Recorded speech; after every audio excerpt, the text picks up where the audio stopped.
Hey people, it's Kelly of printprayslay, and I wanted to show you a video of how I journal in my prayer journal. So how I write out my prayers. I already fussy cut this kit. This is the spring journaling kit. So I'm doing this new thing this year where I'm making these journaling kits with these realistic pictures. Really easy to cut out. They're basically a lot of rectangles of different pictures that go along with a theme. Usually a theme is set by some type of holiday, or for this situation, it's the season. So we're currently in spring. So all of these cute little elements go along with spring.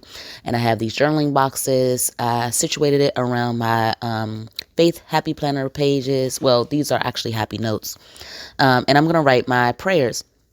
So I wanted people to understand that some people get stuck writing their prayers and like, I don't know what to pray about. Oh my goodness. That is like a loaded question, because it's like so much. It's so much to pray about because there's so much going on. I know in your life, there's so much going on in a life around you. So you can either listen to a song and pray about it, write a scripture and then pray about what you learned. And when I say write a song and pray about it, it's like how the song made you feel. Usually a gospel song if you're writing prayers, but it could be a love song and you're praying about something else. It could be things that's going on in your life, of course. And then also, if you watch the news or know anything that's going on with the people around you, in order to be like, oh, I don't know what to pray, it's kind of like you have to pay attention to what God is showing you in your particular life, what you are exposed to. So for me, some of you know, I went to church for the first time in like years. Because of COVID, we've been going online. So I finally went to church and, learned that my pastor and my first lady have COVID again. So I was praying for that first. And again, that's what I said, praying for other people. So I'm writing that in that first square. And then from that, it stemmed into me writing about COVID in general and just praying for other people who are suffering through it, because my pastor and my first lady seem to be doing, honestly, really, really well. Of course, sermons are now virtual again. As far as like, he's not there, she's not there. Some of the congregation is still there, but we're not actually able to see him. Like, I have not seen my pastor live yet. It is, what is it? It's April? Nope, it's May now. And I still haven't seen him since 2020. So then I'm praying about how church is open. And before I went to church, like at this time I'm talking to you now, I have visited church. So yay for me and my family. But before then, when it says church is open on that little yellow one, I'm praying about how my husband went and visited the church before us. He said he wanted to check it out and make sure everything was well. Because again, some of you know that my children have sickle cell disease. So we have to be really, really cautious of what we expose them to. So he wanted to make sure logistics were okay for children's church and all this other stuff. So for me, I'm writing on paper that is bulleted. Line paper kind of limits me because sometimes I write small, sometimes I write big. So I like the bullet paper, because I'm able to go in the flow that I want to. And those little, triangle type card, like title blocks, I write hashtag by COVID at the top, and then in the green one, and then in the brown one, I write, hashtag marriage goals. So of course that means that I'm talking about my marriage right now. And I'm writing about it because I've been watching this show called Married at First Sight, and it's really showing me like all of the stuff that honestly I went through in my marriage in the beginning, like the whole, well, I think it should be like this. Everybody has this idea of how they think life should change when marriage happens. Like, that person is still them, so you got to give them time. So I'm writing right now about my thankfulness about how my marriage has grown. Like, I can tell. Been married for like 13 years, I think. Don't tell my husband, but I think it's in 13, either 13 or 14. But it's over 10. Okay, I do know that, and it's over 10. But I would call this page done, and that is like the first day. I wanted to also explain that it does take me like days to write in my journal, my prayer journal. Sometimes it's not even a full page a day. You just saw me do a full page for one day. That does not happen often, because it's different circumstances. It's time. I might be prayed out. Like that was the prayers that were on my heart at that time. So I don't want you to feel like this is a classic happy planner size, which is fairly big. What is it, like 9 by 7? So I'm not expecting. I mean, you shouldn't expect to do anything. It's just write, just journal, just pour what's inside of you out onto a page. That is definitely how I do it. I don't worry about spelling. I don't worry about it looking pretty.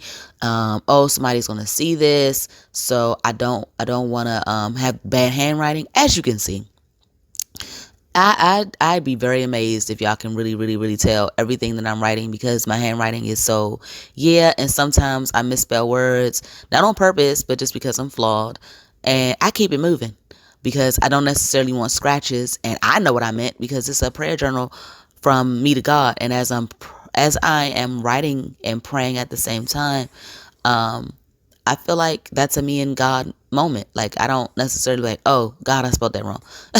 But I do understand, like, so that is some people. But you have to be able to do that. You know, you got to be able to make the scratch marks and be cool with it and just keep it going. I tend to write fairly small because the last thing I want to do is run out of space. So this is the second day, which actually is not a second day. Second day I'm writing in it. But the first day I wrote in it, it was April 26th.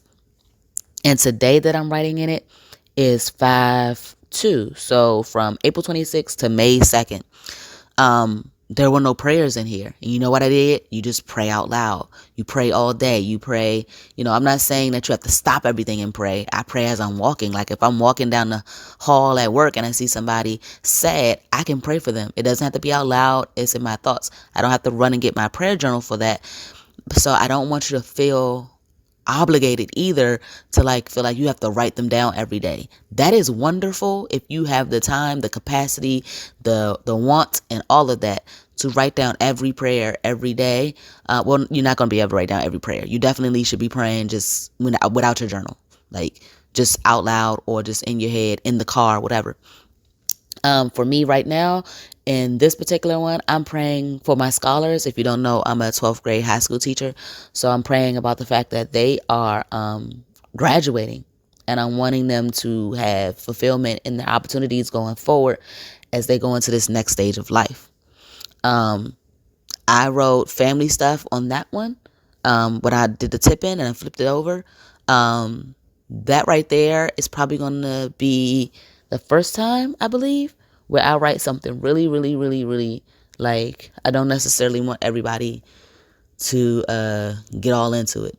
Oh, there's a peek of my hair. My hair always makes a peek into the frame. I don't know what's going on with that.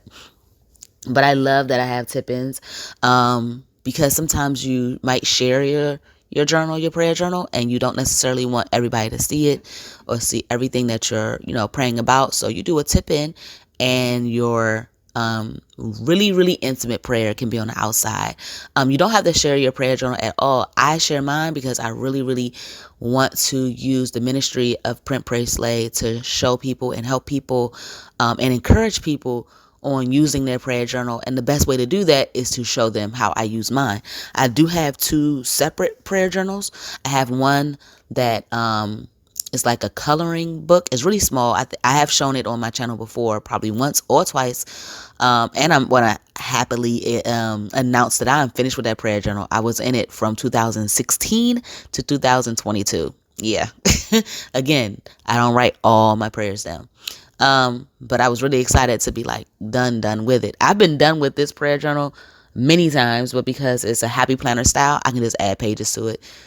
It's very thick right now, and this is 2 of one of them. The other one is based on seasons, the seasonal prayer journals that I created, and this one is based on kits that I want to use.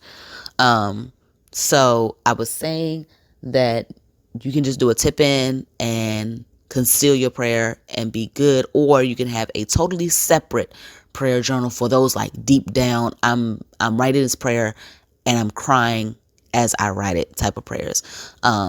Especially if you don't want those to be on there. I have heard of other people that journal and people do actually read I'm not gonna call it rude. I'm just saying, like, if you notice that something seems a little private while you're able to catch a glance at it or decipher the code of my of my handwriting, you know, that's something that I would ask that you just keep to yourself, because these are my real prayers. But you do have to be aware that if that's something that you plan on sharing online. But this is how my stuff turned out.